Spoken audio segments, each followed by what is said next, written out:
Setiap manusia hidup itu ada jalan dan ada kebaikan. Ada di dalam Al-Quran berkata, sangka maut, artinya trompet sangkala. Artinya trompet sangkala itu adalah satu jam kesibukan manusia mencari kerjaan dan mencari jati diri. Seperti ini contohnya sangkala maut, artinya trompet tertiup. Itu hitungan jam. Jam dari 12 sampai jam 1. Kembali lagi. Putaran seperti 12 jam. Hitungan jam itu yang benar adalah 1 dari 0 sampai sama 0. Titik itu adalah suatu yang dibenarkan. Kebenaran itu adalah kesimpulan dalam diri. Jadi semuanya itu waktu adalah sangkala maut, artinya trompet. Disitulah berbentuk jam. Jam yang asli, jam fakta yang asli. Bukan manusia yang membuat sangka maut itu adalah cerita yang tidak masuk akal logika. Sangkala maut itu adalah suatu kerjaan kita tidak pernah dapat uang, sedikit pun dalam kerjaan kita sendiri.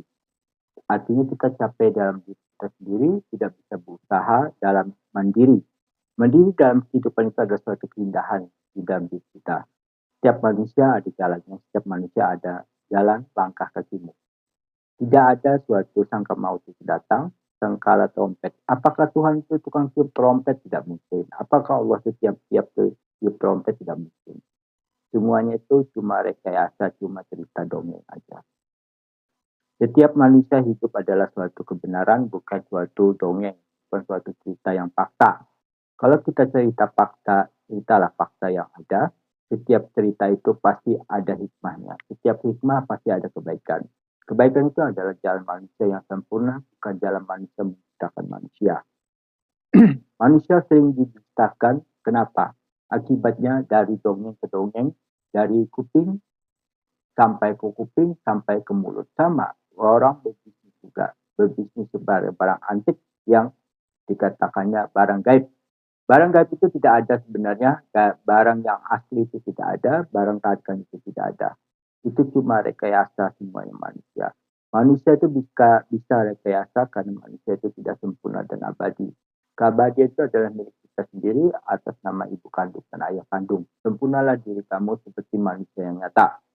Kalau kamu tidak sempurna, kamu bikin hayalan sendiri dan cita-citamu tidak sampai ke alam kekal. Alam kekal itu milik Sang Kuasa Agung yang mulia, dan alam kudus itu adalah suatu perwakilan para yang punya wakil presiden dan wakil presidennya itu. Saya tidak bisa cerita itu alam kudus. Alam kudus itu memang cukup sudah